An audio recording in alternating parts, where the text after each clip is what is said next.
So let's do a review of exercise 8. And in this exercise, you are asked to identify the specific argument fallacy related to that being category of interpretation. So looking at each of the examples and the various multiple choices listed after, pick the choice that best describes the fallacy ongoing in each of the items. So number 1, the proposed loop road is designed to increase safety, ease traffic and parking problems, open up underutilized university land while creating a walking campus. However, the planning committee of the faculty senate was not informed in a timely manner. Therefore, the plan to build the road should be abandoned. So if we look at this, we see clearly the therefore argument indicator tells us this the plan should be abandoned is the claim of the argument, and all of the evidence comes before. But what's wrong with the evidence? Because these are all fallacies, we're looking for the flaws in the reasoning here. So we notice in the first sentence lots of benefits or advantages that are part of the proposed policy, increasing safety, easing traffic and parking problems, etc. And then we cite a disadvantage, the disadvantage here being that the faculty senate was not informed in a timely manner. And on the basis of that disadvantage, which is relatively insignificant, the claim is that the road should be abandoned, that the policy should be rejected. So this is an example of a straw argument, and it's a straw argument because we see, first of all, it's used in rebuttal, which is often the case with straw arguments, but the plan that is being rejected has several aspects, characteristics, or elements to it, and the arguer here has selected one relatively insignificant disadvantage, despite the fact that there are many obvious advantages, and focused on that one disadvantage as an exaggerated way of sort of characterizing the whole plan, and on the basis of that relatively insignificant disadvantage, proposes rejecting the whole plan. So that's one of those variations of the straw argument. Number 2, the university should not cut the baseball program. Baseball has been played at the university for nearly 100 years. That is a legacy we cannot afford to abandon. So we see a claim here, the university should not cut the baseball program, and the evidence that's offered is related to the fact that baseball's been played for a long time. We see here the 100 years, the legacy, right?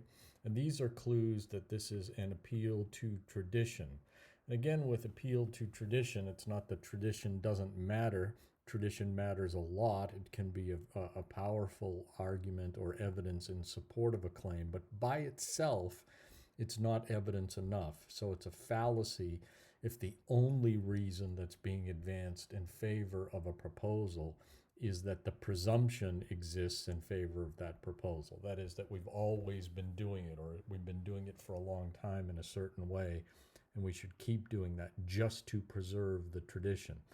If there are good reasons for overturning that presumption, we should go forward with overturning it and not keep it just for the sake of the tradition. So there has to be more evidence in support of a policy other than simply the appeal to tradition.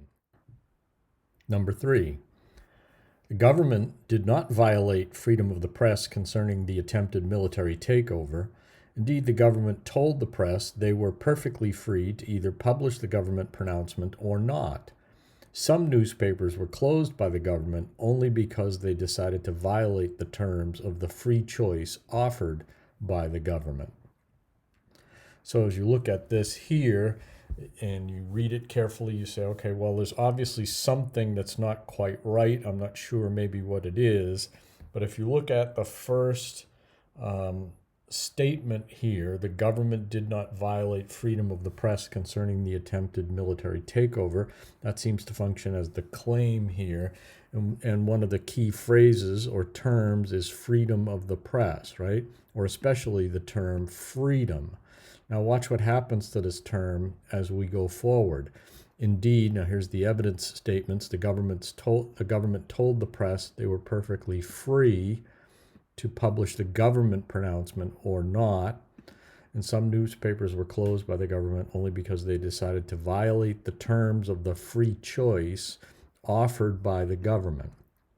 Now, of course, when we think about freedom of the press, we think about the First Amendment. We think about no laws restricting freedom of the press. And yet, as the argument unfolds, we see that the meaning of that term shift. So newspapers are free to either publish what the government tells them to publish, or they can decide not to, but that's not really the same thing as freedom of the press as we understand it. And down here again, free choice offered by the government, right? That's not what freedom of the press is. And so when we see the shifting meaning of a key term like that, we recognize the fallacy of equivocation. That is, it's a key term that is unstable in the argument, and so there's no clear meaning of the term throughout the argument. The term remains ambiguous, and so because of that shifting meaning of that term, the argument doesn't really seem to have the evidence that it pretends to have. So that's an equivocation fallacy. Number 4. The students overwhelmingly approve of allowing beer and wine sales in the MUB. This is evidence enough that the university should switch its policy. So one of the clear clues here is the students overwhelmingly approve, right? If we look at this, the two statements together, the whole argument, this is evidence enough. So here's a logical indicator. This is evidence enough, which tells us the university should switch its policy is the claim, right? And the evidence is what came before. But what's the evidence here? Students overwhelmingly approve. It's basically the popular appeal of that proposal. And if that's the only evidence, which is suggested by the part of the statement that says this is evidence enough, right? It's the only evidence that's introduced in support of the policy, then we have an ad populum fallacy. Okay, the answer is ad populum fallacy. Ad populum fallacy is when an argument is advanced and the only evidence introduced in its favor is that everybody wants to do it or most people think it's a good idea. Again, that can be evidence in support of a policy claim, but by itself it's insufficient evidence. It's just like the appeal to tradition. You need more than just everybody thinks it's a good idea. Then we move to number 5. The students overwhelmingly approve of allowing beer and wine sales in the MUB. This is evidence enough that the Durham-Hannaford policy of suing fake ID holders will be declared unconstitutional. So we have a similar argument in that the statement that begins the argument is identical to the previous example, and we have in the claim statement, this is evidence enough. So that tells us here comes the claim. But what is the claim here? That the Durham-Hannaford policy will be declared unconstitutional. The fact that students approve overwhelmingly of allowing beer and wine sales in the MUB doesn't really speak to the question of the constitutionality of the Durham-Hannaford policy of suing fake ID holders. That is, the evidence here is irrelevant to the claim, and that's an example of a non sequitur fallacy, which is to say the claim here does not follow from the evidence that's introduced. Number 6. Why have UN inspectors not been allowed to view certain North Korean sites? Unquestionably, it is because North Korea fears discovery not of nuclear weapons technology, but of its secret underground bunker where crashed alien ships and corpses of dead aliens are being hidden. That is why the U.S. will not push too hard. They have an interest in keeping places like Area 51 a secret. So in this instance, we have some explanation, if you will, or a hypothesis about why North Korea is preventing inspection of nuclear weapons sites. And in this case, the obviously more simple explanation would be it's because they are hiding nuclear technology, but instead we have the substitution of this rather bizarre claim that there's crashed alien ships and corpses of dead aliens.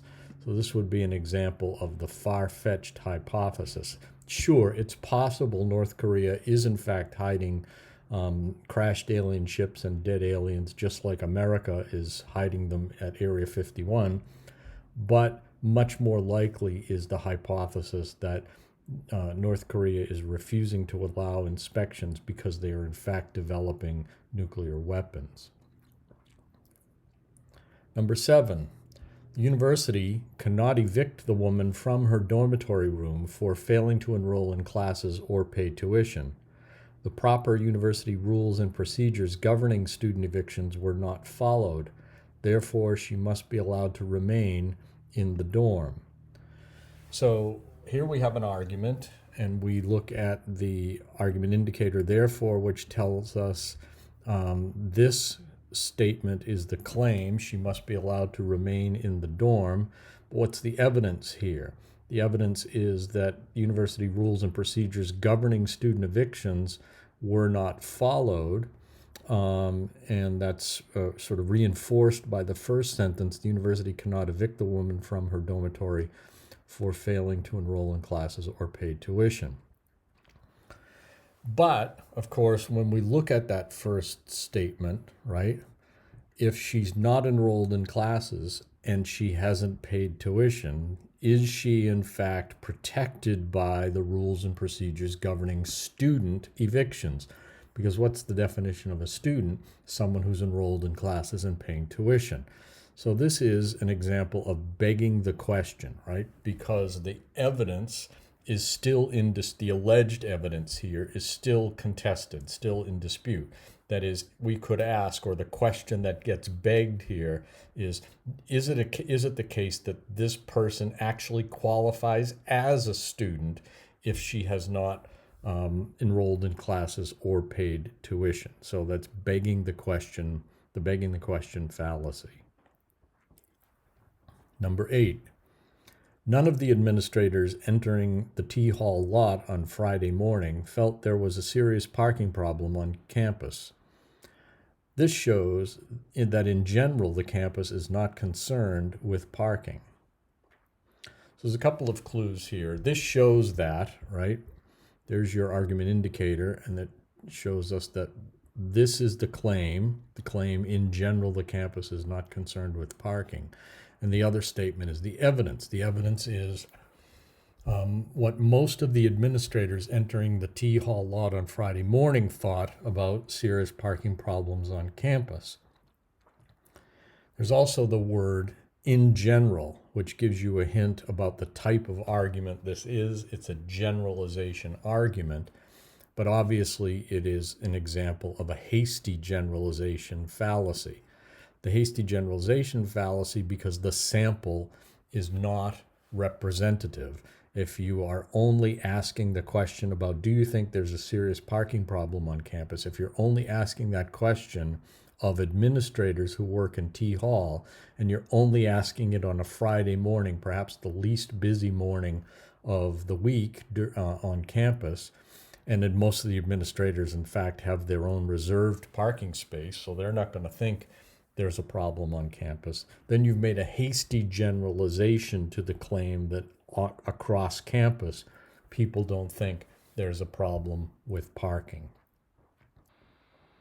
Number 9, the Army National Guard was put on alert, the secluded forest area was completely closed off, coded radio traffic has more than tripled, and there is an official story of a nerve gas leak to explain the evacuations.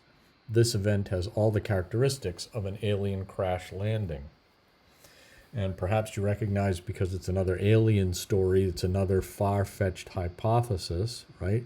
It's possible, of course, that there was indeed an alien crash landing, but if we look at the particular facts that need to be explained here, National Guard being put on alert, the evacuations, the coded radio traffic, all of that kind of stuff, right?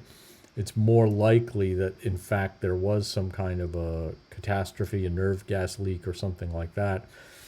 To believe in the alien crash landing theory or hypothesis here, you then also have to believe that alien life exists outside of Earth, and that these aliens have visited Earth. And so that makes the hypothesis far more complex than is necessary to account for the facts in the case. So another example of far-fetched hypothesis. Number 10. The American Revolution was an immoral and illegal political act. As colonies of Great Britain, the American states had no authority to declare themselves independent. Such an act violates the fundamental allegiance colonies owe to their sovereign. So in this case, we have the claim that the revolution was immoral and illegal, and the evidence is that the colonies owed allegiance to Great Britain and had no authority to declare themselves independent. Well, okay, but that seems to beg the question. This is an example of a circular argument, okay? The circular argument, the variation on begging the question, because what's the whole purpose of a revolution except to overthrow the previous order in which colonies owed allegiance to the sovereign? And so in this case, we have the claim that the revolution was immoral and illegal, and the evidence is in fact merely a restatement of that claim statement, right? Such an act violates the fundamental allegiance colonies owe to their sovereign. The argument, in effect, ignores the whole purpose or point of having a revolution and what a revolution is. So that's a circular argument. If you said begging the question, although that's not one of the choices here, but it's a variation on the begging the question argument. Number 11. Although there is much valuable programming on WUNH, the station broadcasts a 5 p.m. news program featuring a reporter who can barely read. Because of that, I won't contribute to their 2020 fundraising marathon. Now, in this case, of course, the arguer recognizes that there is much valuable programming, but concludes or claims that I will not contribute to their fundraising marathon on the basis of evidence of one individual reporter who doesn't do a very good job. Well, it seems to me if a fair assessment of all the evidence would swing the advantage in favor of the much valuable programming, but in this case, the arguer has chosen the relatively insignificant fact or disadvantage of a single reporter who doesn't do a good job. And when you replace or make something more significant than it deserves to be, or exaggerate the evidence, or misrepresent the position of your opponent, you have what we call the straw argument fallacy, and that's what this is here. Number 12. The vast majority of the citizens of New Hampshire oppose a broad-based tax to fund public education. The legislature should therefore ignore the order of the Supreme Court and continue to fund education with local taxes only. Okay? So in this case, you have a claim that says the legislature should ignore the order of the Supreme Court on the basis of the vast majority of the citizens opposing a broad-based tax. That's obviously a serious and significant recommendation that the legislature ignore the Supreme Court, and you would expect, if that was what was going to happen, that the legislature would have more than simply a popular opinion poll in their favor, that there should be some additional evidence to support the claim that the legislature would be on solid legal grounds or constitutional grounds in opposing an order of the Supreme Court. But there isn't any other evidence offered here other than the vast majority of the citizens opposing a broad-based tax. And so we have an example of the ad populum fallacy. Number 13, you said you wanted to travel over break. Well, travel we did, all the way to Somersworth for an afternoon at Walmart. I always try to accommodate your desires. Now, in this case, you said you wanted to travel. We look at, again, the shifting meaning of the word travel. You said you wanted to travel over break. Usually if somebody says something like that, it means they want to go to Florida, they want to visit Europe, or they want to take a trip to California, right? Well, travel we did. Literally speaking, I suppose that's true. If you're going from Durham to Somersworth, that's a form of travel, right? But obviously not the same travel that the person was referring to when they said we wanted to travel over break. So an afternoon at Walmart is not the same thing. We see the shifting meaning of the key term here, and so an example of an equivocation fallacy. Number 14, there should not be any female priests. The church has always forbidden the ordination of women, and as a result, there have never been female priests at any time in church history. And so we have the claim there should not be any female priests, and the evidence is simply the long tradition of not having female priests. That's the appeal to tradition fallacy.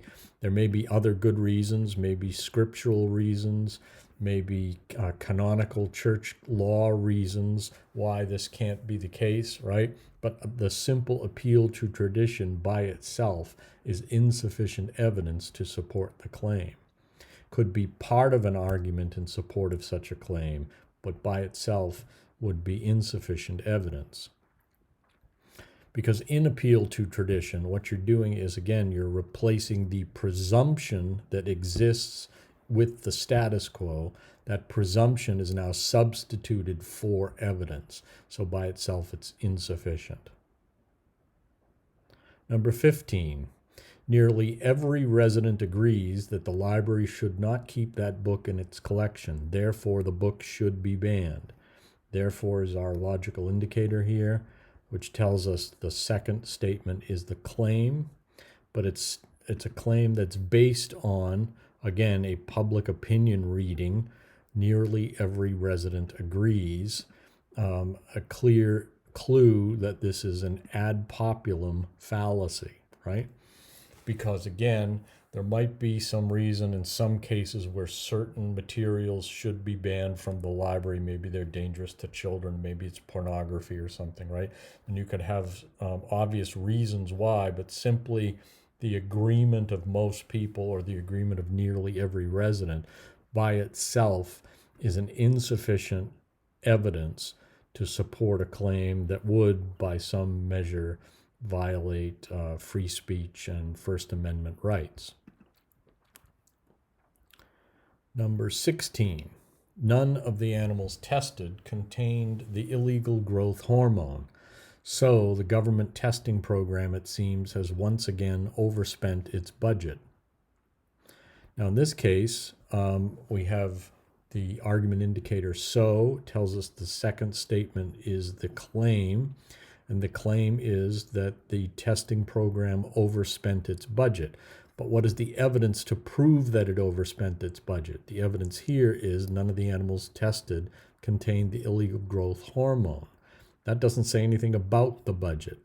So this is an example here again of a non sequitur, because the evidence that's here, or the alleged evidence, is irrelevant to supporting the claim. It does not follow. In other words, the claim does not follow from the alleged evidence here. Number 17, Belfast companies won't hire Catholics because they know Catholics are lazy. As proof of their laziness, just look at the unemployment rate among Catholics, which is much higher than among Protestants. Okay? So as you're looking at this argument, we see Belfast companies won't hire Catholics, and it's because, or as the proof that's offered, the evidence is unemployment rate among Catholics, which proves that Catholics are lazy.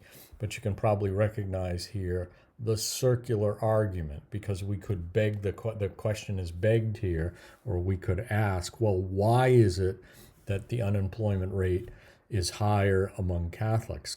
Is it because they're lazy, or is it because the companies won't hire them, right? So that's the circular argument, or the variation on begging the question. Number 18. Why has the Irish Republican Army suddenly decided to allow international and independent inspectors to view its arms depots and report on the decommissioning of weapons? I think there's only one explanation that makes sense. They are willing to abandon conventional weapons because they have obtained a nuclear device and plan to use it against Britain at some pivotal moment in the Northern Ireland struggle. Well, in this case, there's a pretty good clue here. We have this statement, only one explanation makes sense. That tells us that we're dealing with an explanation or a hypothesis argument. So the question is this hypothesis or explanation warranted? We would test that hypothesis by asking whether it accounts for all the facts in the case, whether it is a simple explanation, and whether or not it is a frequent explanation in like cases. So in this case, obviously, it would account for all the facts. It would explain why the IRA was willing to engage in decommissioning of weapons and the like, right? However, it's not a simple explanation. It's harder to believe, in other words, that the Irish Republican Army obtained a nuclear device, given what we know about nuclear security by the nuclear powers around the world. It's also unlikely they would have developed a nuclear weapon on their own with the necessary scientists and labs and materials and stuff that they would need to do that. It requires a much more elaborate or complex belief system than simply the explanation of their changing their tactics. And it's neither is it a frequent explanation in similar cases. So if we think about other places where there have been insurgent armies or guerrilla wars going on, whether that's places like in Central America or South Africa or Southeast Asia or other places, right?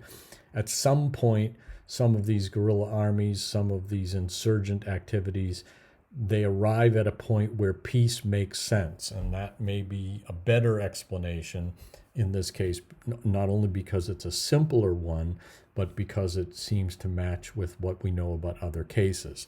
So the claim that it's because the IRA found a nuclear device or obtained one would be a far-fetched hypothesis.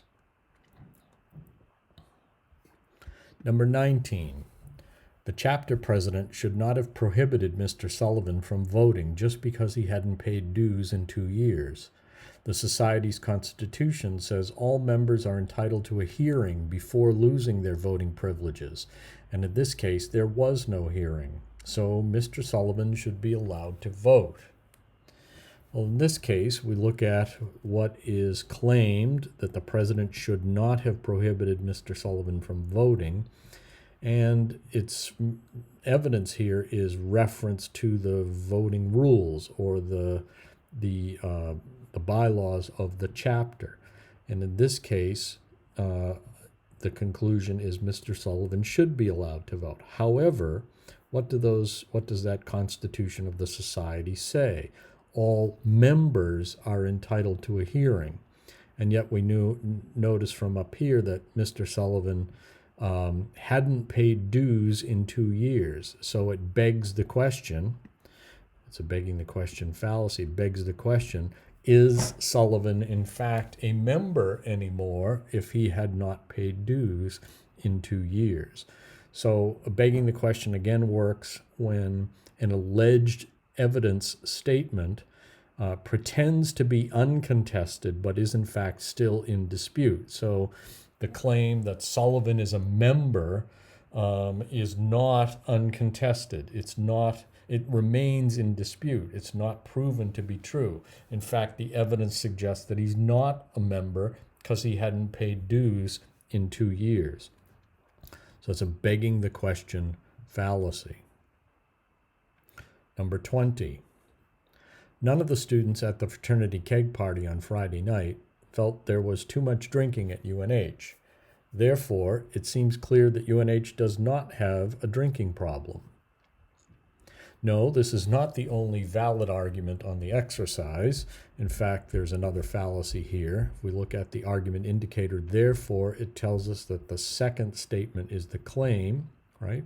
And the claim is UNH does not have a drinking problem. But the evidence here is a sample of students at a fraternity keg party on a Friday night. Obviously, this is a hasty generalization, right? The claim makes a general statement about drinking problems at UNH, people thinking there's no such drinking problem, but the sample is obviously not a representative sample.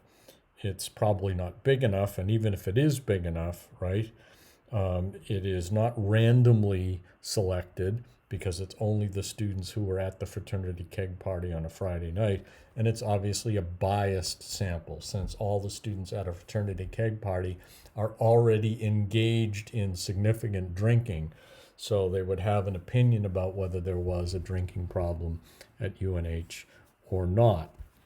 A hasty generalization. Number 21. Democrats want an open border and no immigration control at all. They care more about foreigners than they do about our own American citizens. Therefore, I'll be voting Republican in the midterm election.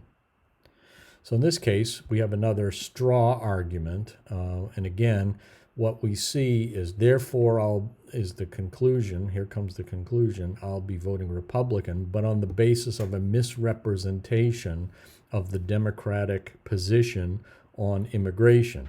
Certainly, there are differences between Republicans and Democrats with regard to the issues associated with immigration.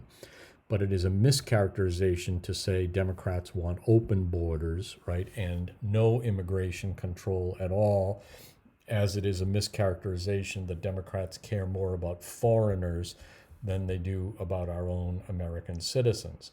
So we see this kind of straw argument, misrepresentation by both parties in public discourse all the time, but this is a good example of the straw man or straw argument. Number 22.